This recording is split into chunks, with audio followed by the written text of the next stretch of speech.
오늘 말씀은 누가복음 9장 57절부터 62절까지입니다. 누가복음 9장 57절부터 62절 제가 봉독합니다.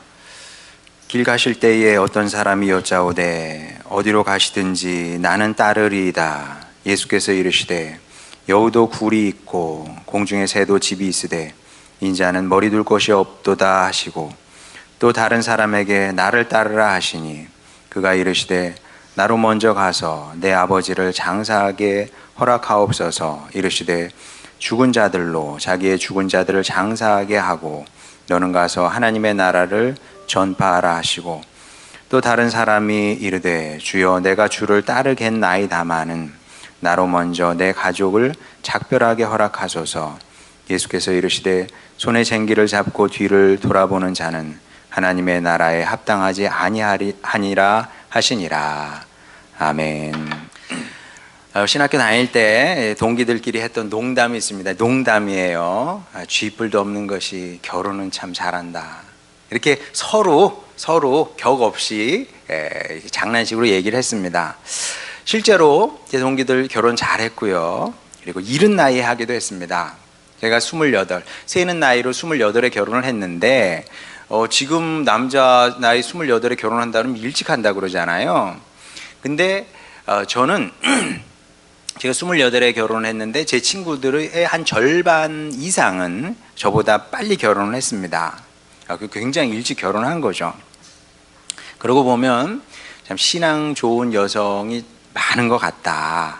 어떻게 아무것도 없는 전도사와 쥐뿔도 없는 전도사와 결혼할 생각을 했을까? 뭐 사기를 당한 건 아니에요. 우리가 뭐 사기를 칩니까? 사기를 당한 건 아닌데, 근데 지금 생각해 보면 현실을 잘 몰랐나 보다. 여자분들이, 사모님들이. 아니면 어려서 순진했나 보다. 남자 나이가 이제 28, 27, 26 그때 결혼을 한 거니까 사모님은 뭐 한두 살이라도 더 주로 어리거든요. 그러니까 어렸을 때 철 모르고 이렇게 결혼했나 보다. 이제 그런 생각도 하는데 그렇게 결혼을 했습니다. 결혼하면 꽃길이 열리는 것이 아니라 사실은 그때부터 고생길이 활짝 열리게 됩니다. 정말 그렇습니다.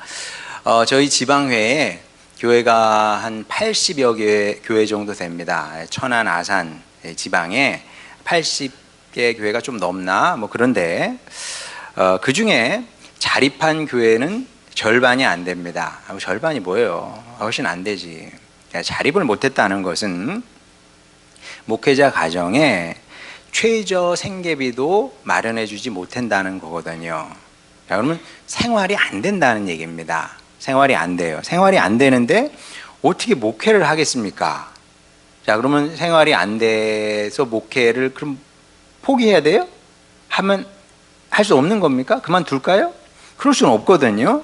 자, 그러니까 누군가는 돈을 벌어야 됩니다. 그럼 누가 돈을 버냐? 물론 이제 목사님들 중에서 또 생활은 해야 되니까 일을 하시는 분들도 있습니다만은 그보다는 사모님이 직장을 가진 경우가 더 많은 것 같습니다. 사모님들이 평일에는 일을 하고요. 주말에는 교회 사역을 합니다. 쉬는 날 없다고 봐야 돼요. 진짜 쉬는 날이 없어요, 사모님들이.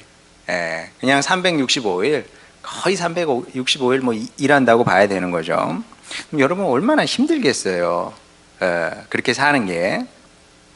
자, 그런데 사모님들 정말 대단한 것이 이게 만나면 좀 피곤해 보여요, 늘. 피곤해 보이고 또 일이 힘들다 그러고 또 사역이 힘들다 그럽니다. 뭐 안 봐도 삼천리지. 왜 안 힘들겠습니까? 뭐 자립도 못하는 교회의 사정 그냥 뻔하지 않습니까? 자, 그런데 힘들다고는 해도 불평은 하지 않습니다. 자, 대단해. 여러분 불평을 안 한다는 것은 대단한 거예요. 그러니까 여러분 제가 뭐 이걸 하세요 마세요 잘 얘기는 하지 않습니다만은 불평을 하는 사람이 되면 안 됩니다. 그러지는 않았으면 좋겠어요. 이해되지. 목사님이 제 상황에 처해 봤어요? 예, 그래, 그렇게 얘기하면 제가 할 말은 없습니다만은 세상에 우리보다 힘들고 어려운 상황에 처한 사람들 많아요. 예, 그 와중에도 불평을 안 하는 사람들 얼마든지 있습니다. 제 주변에 사모님들이 그래요. 불평할 법도 한데 불평하지 않더라. 또 목사님을 원망할 법도 하잖아요. 목사님을 싫어할 법도 합니다. 자, 그런데 그런 모습도 찾아볼 수가 없습니다. 예, 싫어하기는커녕 제가 아는 사모님들 대부분은, 다는 아니에요. 근데 대부분은 목사님을 진심으로 좋아합니다. 어떻게 알아요? 느껴지지. 마음은 그냥 느껴지는 거예요. 보면 둘이 이렇게 걸어오는 것만 봐도 느낌이 와요. 예, 원래 이혼을 했어야 돼. 참 신기하죠? 제가 우리 지방에 지금 15년 동안 있으면서 목사님들이 뭐 이렇게 이동도 많이 하잖아요. 그럼 제가 목사님 가정을 얼마나 많이 봤겠습니까? 이혼한 가정은 하나도 없습니다. 여러분 속으로 당연한 소리를. 아니, 또 어떻게 생각하면 당연한 게 아니에요. 여러분, 저도 잘 모르겠는데 하여간 통계상으로는 한 3분의 1이 이혼한다지 않습니까? 근데 제가 본 목사님 가정 우리 지방에서 100가정 이상 봤는데 이혼한 가정은 하나도 없어요. 이혼이 아니라 사모님들이 목사님을 좋아한다는 거죠. 자, 그런 사모님들을 보면 제가 진심으로 이렇게 존경의 마음이 올라옵니다. 하나님께서 아담에게 돕는 배필로 하와를 주셨다고 성경이 말씀하잖아요. 근데 사모님들을 보면서 이 말씀이 이런 뜻이구나. 그런 이제 깨달음을 얻게 된다는 거죠. 사모님들이 저렇게 훌륭하니까 목사님들이 좀 부족하고 좀 그래도 목회를 이제 이어갈 수 있는 거죠. 자, 그래 이해는 되는데 거기까지는 그래도 의문은 올라옵니다. 자, 어떤 의문이 올라오냐 하면 그래도 어쨌든 당장 나를 고생시키는 사람이잖아요. 목사님이, 내 남편이 나를 고생시켜. 자, 고생시키는데 그게 중요하거든요. 근데 어떻게 좋아할 수 있느냐? 예. 여러분, 왜 목사님을 좋아할까요? 1번, 목사님이 사모님한테 너무 잘해준다. 2번, 목사님이 너무 훌륭한 인격자다. 존경받아 마땅한 사역자다. 그렇게 여러 가지 이유가 있을 수 있겠죠. 아마 그런 부분도 없지 않아 있을 겁니다. 아니, 벼룩이도 낯짝이 있지. 그러면 사모님한테 잘해야지. 그리고 그냥 가부장적으로 이렇게 하면 그게 되겠습니까? 그러지 않겠죠. 또 정직하게 목회 열심히 할 겁니다. 그런 부분을 보니까 사모님들이 목사님을 좋아하는 부분도 분명히 있을 겁니다. 자, 그런데 인간적으로 또 보게 되면 목회자 대부분은, 목사 대부분은 무능한 남편이고 가장인 것도 사실이거든요. 평생 근사한 옷 한 벌 사모님께 못 해줍니다. 얘기하다 보니까 왜 내 얘기하는 거지? 그렇죠. 저도 이렇게 유능한 가장이자 유능한 남편은 아니긴 하죠. 자, 그런데도 신기하게 사모님들 대부분은 자족하면서 감사하면서 사는 것을 보게 됩니다. 자, 이게 어떻게 가능한 일이냐? 제가 볼 때 답은 하나밖에 없는 것 같습니다. 사모님들께 이제 분명한 확신, 믿음 이런 게 있는 거죠. 그러니까 이미 결혼할 때부터 싹이 다른 거죠. 그러니까 그때 철없어서 결혼한 부분도 없지 않아 있지만 그때부터 이미 믿음의 사람이었던 겁니다. 어떤 믿음과 확신이 갖고 있었냐 하면, 어떤 믿음과 확신이냐 하면, 그래, 맞아. 사람들이 볼 때는 누추한 삶이지. 그럼요. 대부분의 목사들이 누추하게 삽니다. 집에 가보면 별거 없어요. 뭐가 있겠습니까? 예, 누추한 삶이고 그리고 초라한 사역이죠. 자, 그런데 사모님들은 아는 거예요. 이게 진짜 영광의 길이라는 사실을. 그러니까 이 믿음과 확신이 있기 때문에 힘들고 어려워도 이제 밝게 웃으면서 이 사역의 길을 걸어갈 수 있는 겁니다. 사모님들 진짜 그렇거든요. 좀 피로해 보이고 피곤해 보여도 많이 웃어요. 많이 웃고 뭐 별것도 아닌데 까르르 웃고, 이런 확신과 믿음이 없이 어떻게 그렇게 살 수 있겠습니까? 그게 이제 옳은 길이고 이제 복된 길인 줄 알기 때문에 확신을 갖고 계속 그렇게 살 수 있는 거죠. 그래서 또 목사님 입장에서는 한편은 또 미안하죠. 미안하지만 다른 한편으로는 또 목사님들에게도 이런 확신이 또 있는 겁니다. 그러니까 겉으로 표현은 못해도 내적인 그런 당당함도 있는 거죠. 어떤 당당함이냐? 훗날 사모님들이 자신의 선택에 후회하게 될 일은 없을 것이다, 이런 확신이 있으니까 또 미안하고 또 때로는 좀 부끄럽기도 하지만 이게 사역자의 길을 걸어갈 수 있는 거죠. 자, 근데 본문을 이런 관점에서 우리 해석하면 될 것 같습니다. 뭐 전혀 관계없는 얘기처럼 들릴지 모르겠지만 관계가 있어요, 이게. 자, 어떤 점에서 그런지 57절, 58절 한번 보겠습니다.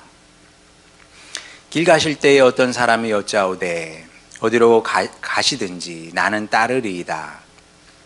예수께서 이르시되 여우도 굴이 있고 공중에 새도 집이 있으되 인자는 머리 둘 곳이 없도다 하시고. 자, 이것도 굉장히 이해하기 어려운 말씀인데 사실은 제가 이런 식으로 설교를 하면 욕 많이 먹을 겁니다. 이런 식으로 매번 설교를 해. 그러면 여러분 마음속으로 내가 이 교회를 어느 때까지 다녀야 될까 막 이런 생각을 하게 될지도 몰라요. 왜냐하면 좋은 설교라는 건 들으면 무슨 뜻인지 바로 캐치가 돼야 돼요. 뭐 어렵고 복잡하면 그런 설교를 들어가지고 우리가 어떻게 그 영의 양식으로 삼을 수 있겠습니까? 근데 신기하게도 예수님의 말씀은 모호하거나 두루뭉술한 말씀이 굉장히 많습니다. 그래서 예수님의 말씀을 처음에 딱 읽으면은 이게 어떤 말씀인지 어떤 뜻인지 어떤 의도로 하신 말씀인지 딱 마음에 다가오지 않습니다. 그래서 다시 읽어야 되고 다시 생각해야 되고 묵상해야 되고 심지어 기도까지 해야 됩니다. 주여, 이게 무슨 뜻입니까? 제가 이 설교 본문을 놓고 설교를 해야 되잖아요. 누가복음 쫙 이게 설교를 하고 있으니까 저부터 막힌 겁니다. 이게 말이야? 이거 얼마나 이상한 대화입니까 이게? 그러니까 여러분이 그냥 쭉 읽으니까 이게 얼마나 이상한 대화인지 모르고 그냥 넘어가는 거예요. 근데 이게 굉장히 이상한 대화입니다. 왜냐하면 여러분 한번 생각해 보세요. 예수님께서 길을 가시고 계셨어요. 근데 어떤 사람이 다짜고짜 예수님께 다가와서는 주님 가시는 곳이면 제가 어디든 따라가겠습니다, 이렇게 얘기를 한 겁니다. 자, 그러면 예수님께서 어떻게 반응하셔야 됩니까?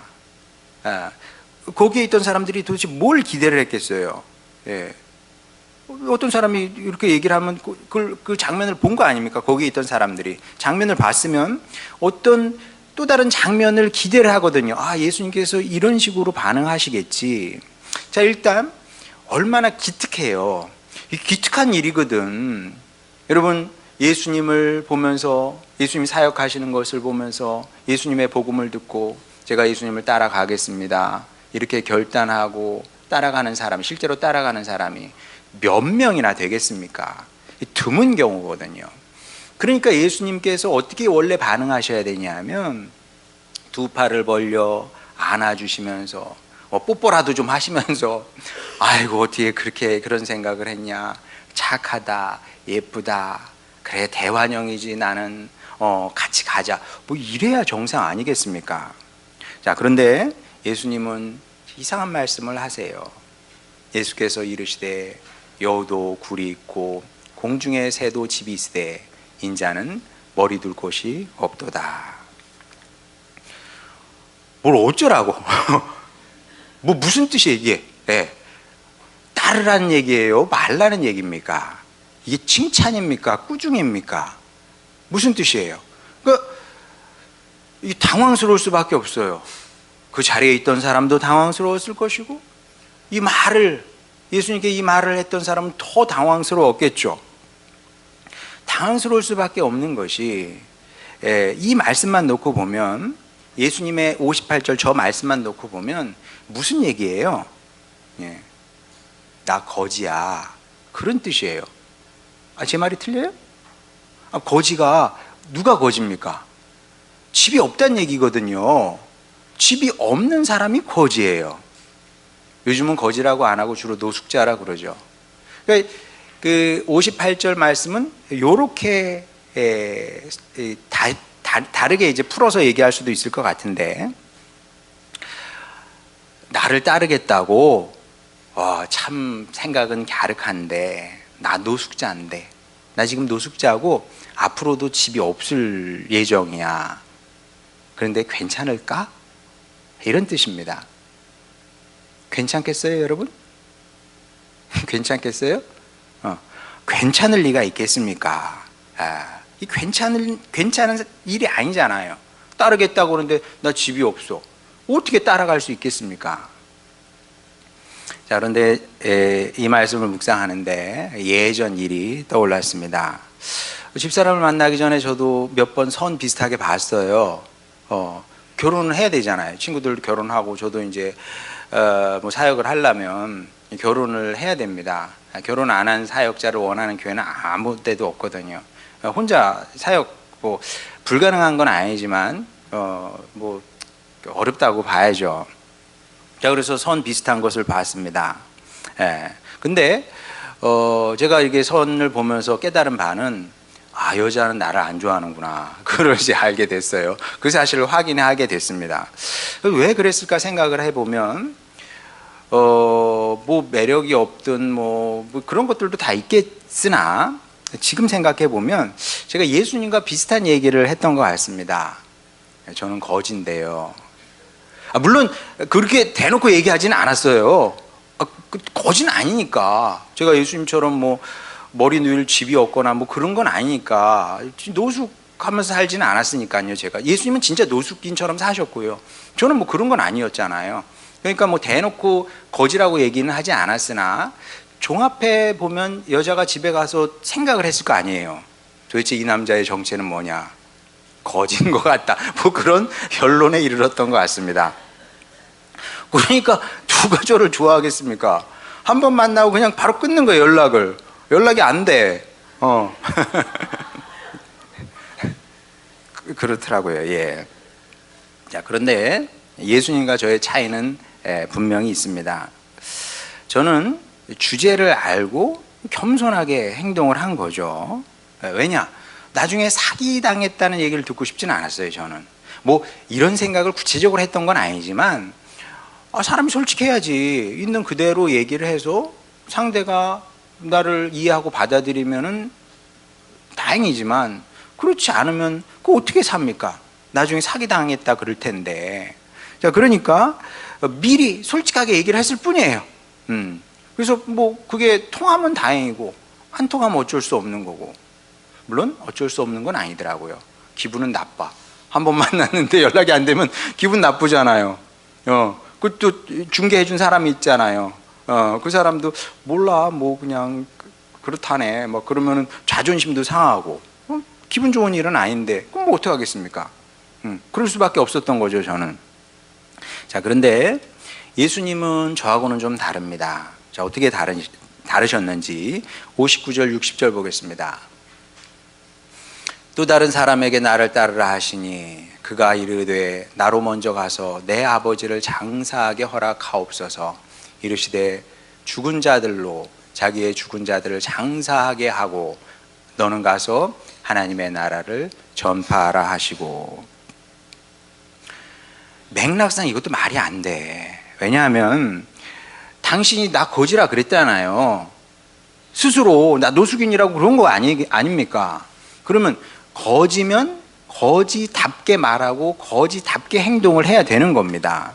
자, 그런데 예수님은 자칭 거지 주제에 당당해도 너무 당당해. 저는 당당하지 않았거든요. 제가 어떻게 당당할 수 있겠습니까? 아무것도 없는데. 당시 제 재산이 없었어요. 우리 부모님 뭐 재산이 뭐 얼마나 있어요? 시골에서 농사 짓는 분이 아파트 못 해줘. 예. 어떻게 제가 당당할 수 있겠습니까? 근데 예수님은 저보다 더 없으신 분이 얼마나 당당한지 몰라요. 당당할 뿐만 아니라 요구도 지나치잖아요. 여러분, 이게 말이 됩니까? 아버지가 지금 돌아가셨대. 일단 장사부터 하고 오겠습니다. 그러면 그래라 그래야 되잖아요. 근데 예수님은 죽은 자들로 자기의 죽은 자들을 장사하게 하고 너는 가서 하나님의 나라를 전파하라. 이게 마치 이거는 거지가 여러분을 찾아와가지고 여러분 안방에 딱 자리를 잡고 앉아서 뷔페 한 상 차려봐. 뭐 이렇게 요구하는 거하고 비슷한 겁니다. 말이 안 돼. 말이 안 되는 것처럼 예수님의 이 말씀도 이건 뻔뻔한 요구일 뿐만 아니라 사람의 상식으로 보면 이건 뻔뻔한 요구죠. 뻔뻔한 요구일 뿐만 아니라 경제 법칙에도 어긋나는 일이다. 경제 법칙은 여러분 굉장히 중요한 겁니다. 경제 법칙은 왜 중요하냐? 이게 사람의 근본적인 성향이거든요. 이게 모든 사람은 다 똑같습니다. 최소한의 투자를 해서 최대의 이익을 얻으려고 하죠. 예. 나는 안 그런데요. 아니야. 그렇지 않은 사람은 없습니다. 세상 모든 사람은 다 똑같은 겁니다. 예. 인간은 경제적 동물이에요. 사회적 동물이라고 하죠. 동시에 경제적인 동물이기도 한 겁니다. 최소한의 투자로 최대의 이익을 얻으려고 하는 거죠. 그래서 누구든지 알게 모르게 다 이렇게 생각하면서 선택하면서 행동하면서 살아가는 겁니다. 죄송한 얘기지만 사람을 만나는 것도 마찬가지예요. 아무하고나 친구 안 합니다, 여러분. 아무하고나 만나가지고 내 시간을 1시간, 2시간 투자하지 않습니다. 예, 이익이 안 되면 최소한 그냥 이렇게 평형을 유지하든지 상태를 유지하든지 그러면은 만날 수 있어요. 그러나 기운다. 이게 나에게 손해가 된다. 만나지 않습니다. 이게 사람의 본성이 원래 그런 겁니다. 자, 그런데 예수님의 말씀이 뭐예요? 가진 것 없으신 분이 너무나 무리한 요구를 하는 겁니다. 예, 가족의 장래까지 포기하고, 사실 가족을 버리라는 얘기거든요. 포기하고 나를 따라야 된다는 지금 말씀을 하는 겁니다.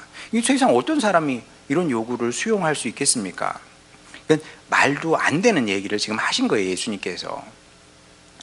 자, 그러면 이제 진짜 궁금한 게 예수님의 이런 당당함이잖아요. 당당함이 도대체 어디서 나오는 거냐? 어디서 나올까요? 이런 당당함이. 예수님께서는 당당하실 수 있는 이유가 있었던 거죠. 예수님의 확신이 있었던 겁니다. 그렇게 요구할 수 있는 확신이 있었던 거죠. 그게 뭘까? 설교 도입부로 다시 한번 돌아가 보겠습니다. 사모님 대부분들은 진짜 준 거지하고 결혼한 거예요. 준 거지하고 결혼해서 평균의 삶이라는 게 있잖아요. 평균의 삶.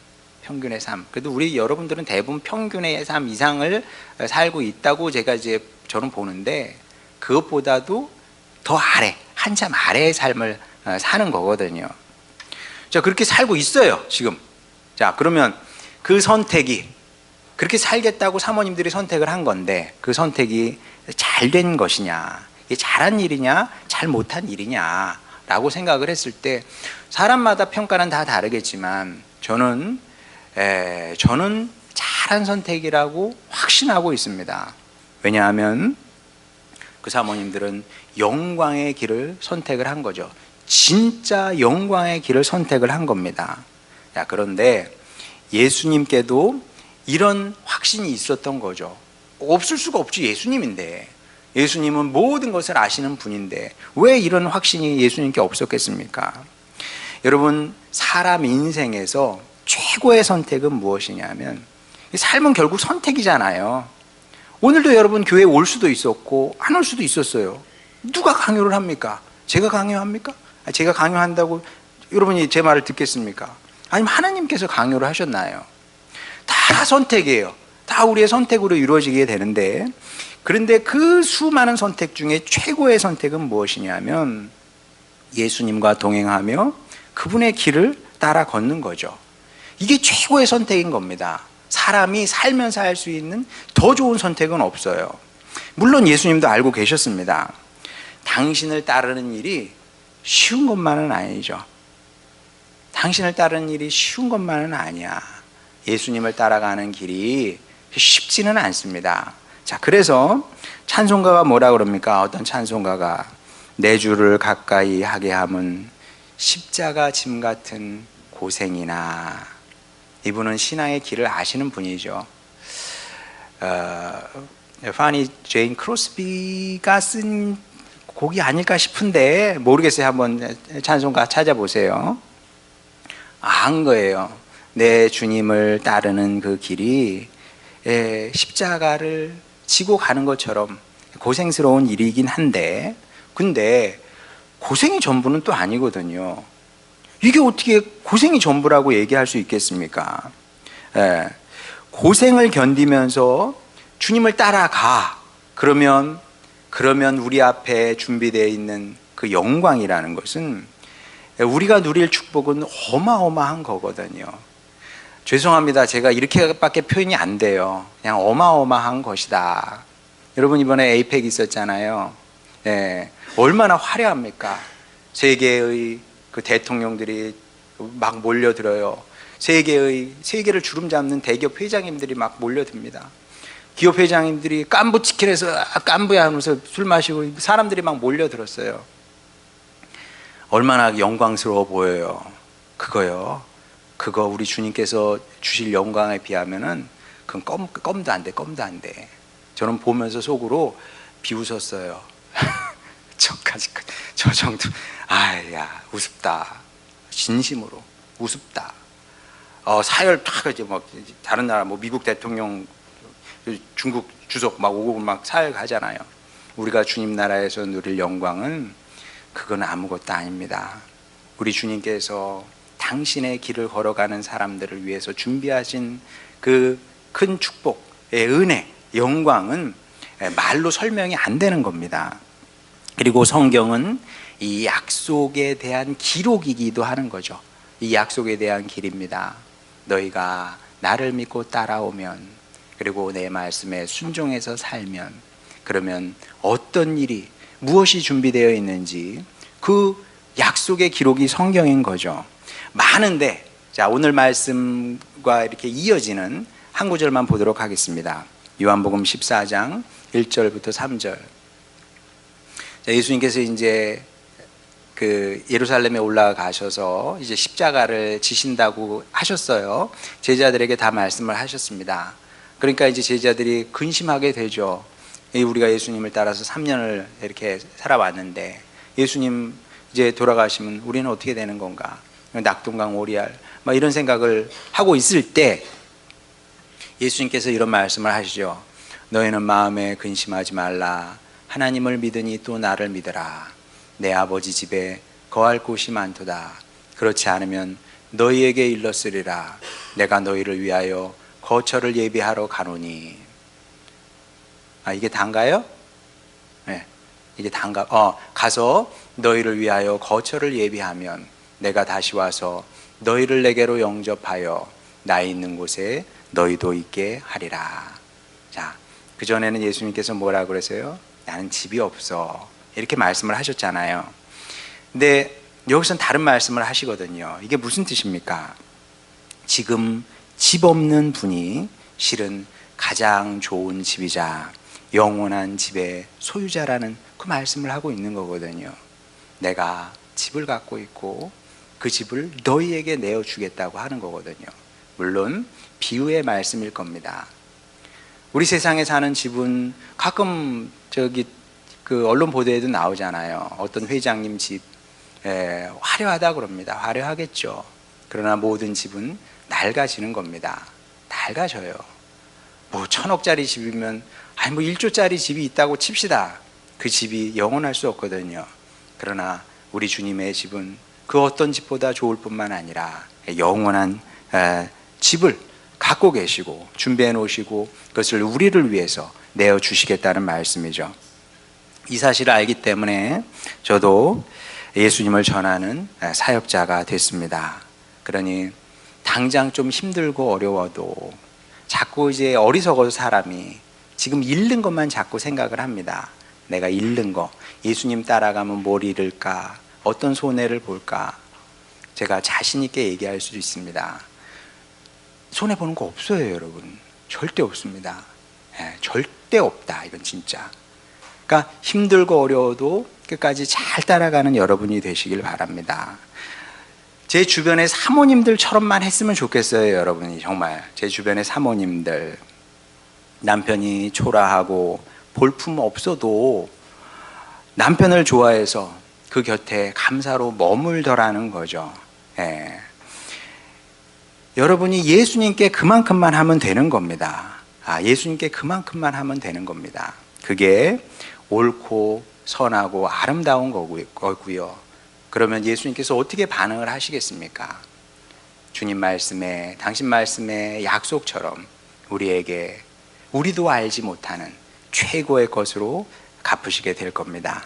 이 사실 기억하고 예수님 잘 따라가고 그분 안에 거하고 그분 말씀에 순종하며 살아가는 여러분 모두가 되시길 바랍니다. 그래서 주님께서 최고의 것으로 갚으시는 영광의 자리에, 또 기쁨의 자리에 참여하는 여러분 모두가 되시기를 주님의 이름으로 축원합니다.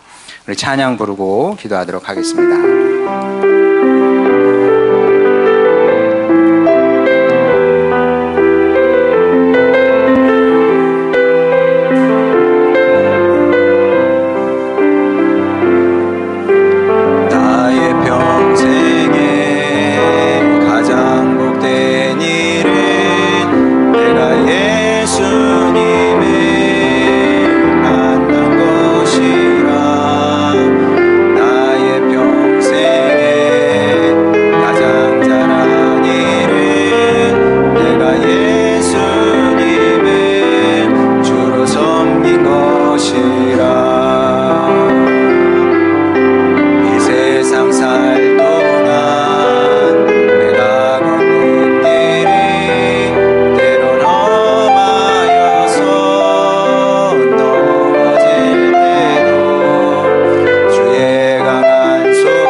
우리 자신을 돌아봤으면 좋겠습니다.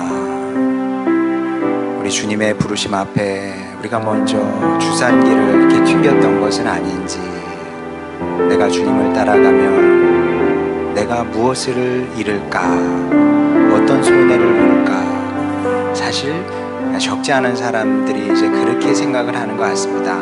그러다 보면 주님은 이미 멀리 가버렸고 나는 또 어디로 가야 되는지 잘 모르게 된 그런 이제 경우도 생기죠.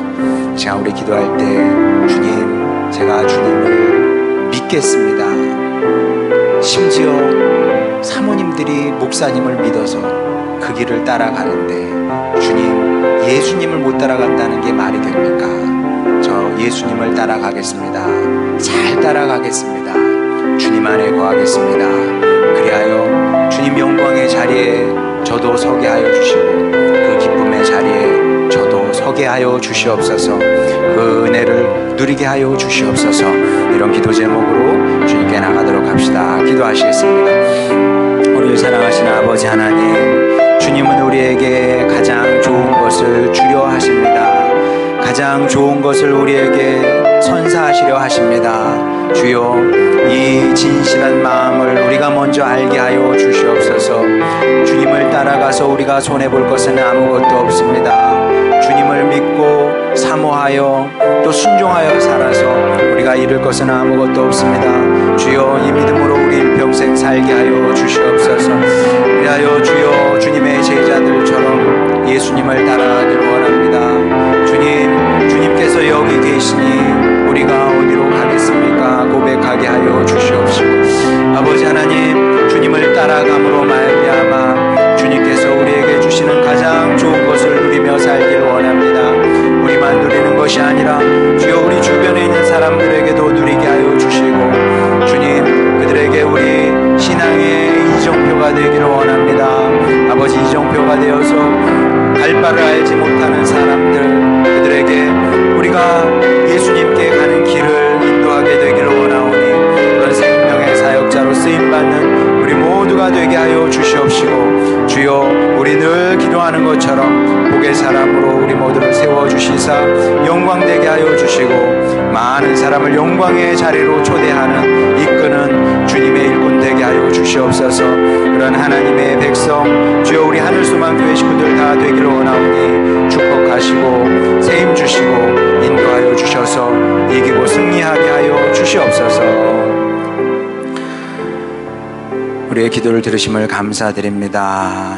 주여, 우리를 향한 주님의 선하시고 아름다운 뜻을, 계획을, 언약을 이루며 살아가는 우리 모두가 되게 하여 주시옵소서. 예수님의 이름으로 기도드렸습니다. 아멘.